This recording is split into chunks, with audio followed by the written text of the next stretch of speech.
I was speaking earlier about the organization of the Islamic Conference, the OIC.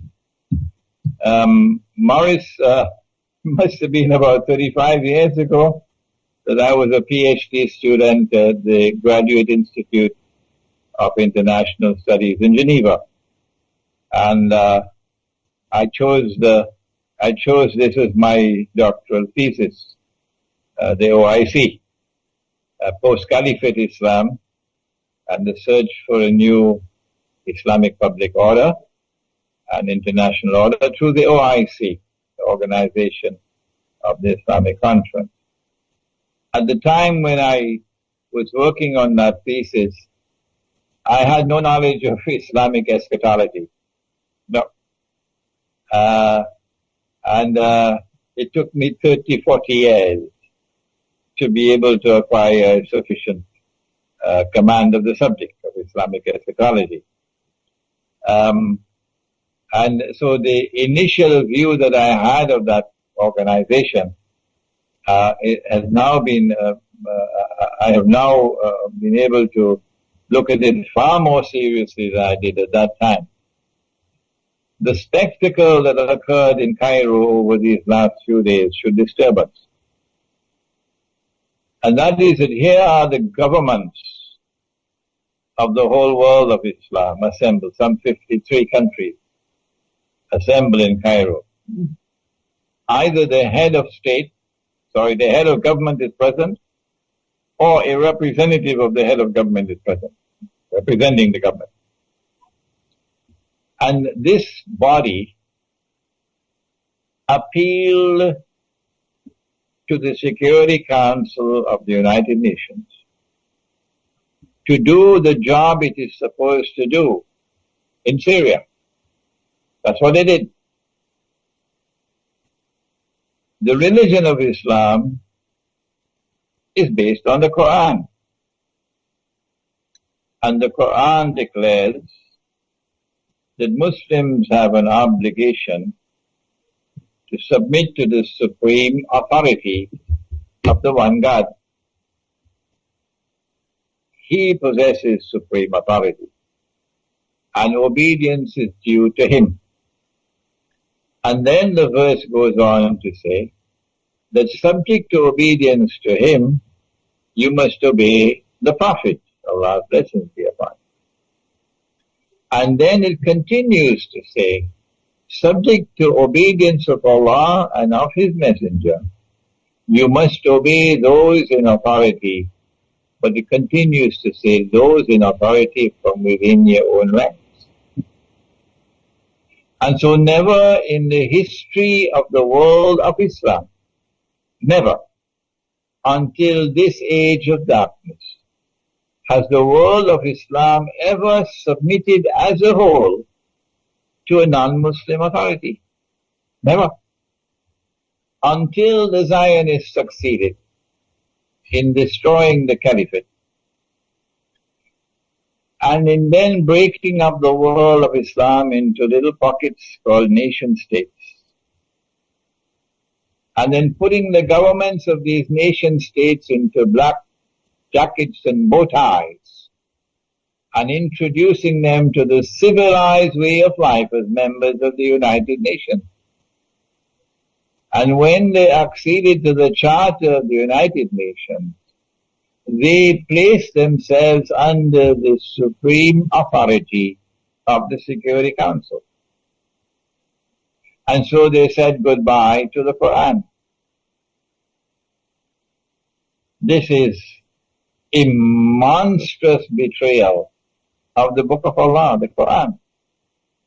And these people who assembled in Cairo added salt to the wound by making an appeal to the Security Council of the United Nations to do the job that they are supposed to do in Syria. Number two, apart from Iran and to some extent, I think, Iraq and maybe Lebanon, all the rest of the world of Islam, all of them, declared Bashar al-Assad's government to be the main culprit for the violence in Syria. And none of them ever mention or will ever mention that Saudi Arabia and Qatar and Turkey are complicit in sending men and sending weapons and financing an insurrection in another country. The world knows that. But these men assembled in Cairo, who spoke for the word of Islam, never mention a word of that. And they will not mention. And so Putin was presented with the spectacle of his ally, Iran, standing all alone. China saw Iran standing all alone. And China and Russia saw the whole world of Islam functioning as puppy dogs of the Zionists. Puppy dogs of the Zionists. What kind of impression would that make on the Russian intelligentsia, on the Chinese intelligentsia? What would they think about the world of Islam, Sunni Islam? But on the ground, the Muslim peoples do not share the views of their governments. But they don't have a means to express that view of their government, of their view on the subject of Syria, for example. And there's considerable resentment against Saudi Arabia in the world of Islam. Considerable hostility for Saudi Arabia in the world of Islam. I would like to recall, for the benefit of our listening and viewing audience, Morris, that in 1990, when Saddam Hussein walked, they said, "Will you walk into my parlor?" Said the spider to the fly. And Saddam got the green light and he walked into Kuwait. They set a trap for him and he walked into it.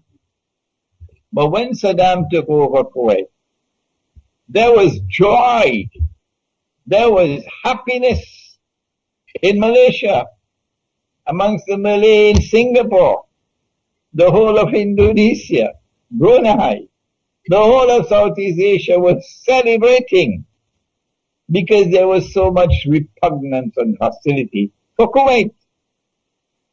The same feelings they have for Saudi Arabia.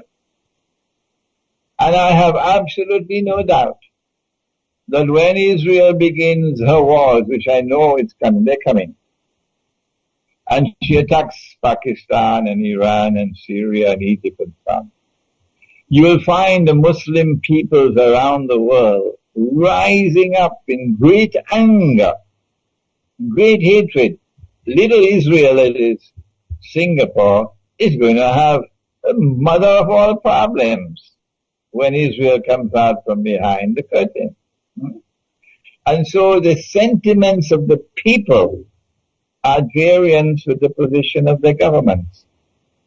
And it is I thank you that I get this opportunity through this interview to send a message, if it reaches, to the Russian intelligentsia, to the Russian government, to the Chinese intelligentsia, to the Chinese government.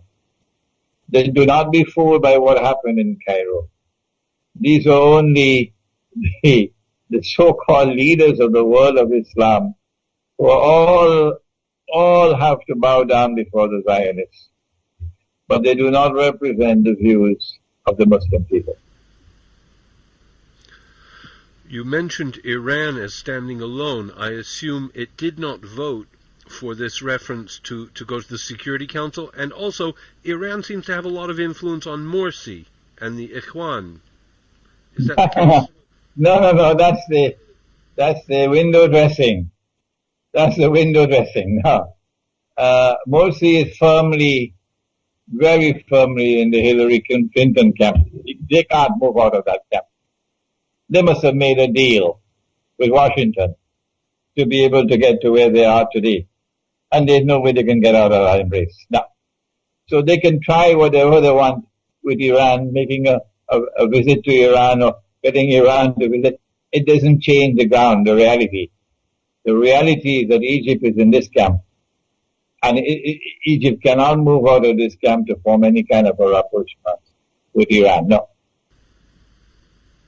And you said that Iran stood alone. I presume it did not agree to the vote to go to the UN. It expressed reservations on the vote concerning Syria. And I know that Iraq also did, and a third state, perhaps Lebanon. All three of whom have a Shia majority.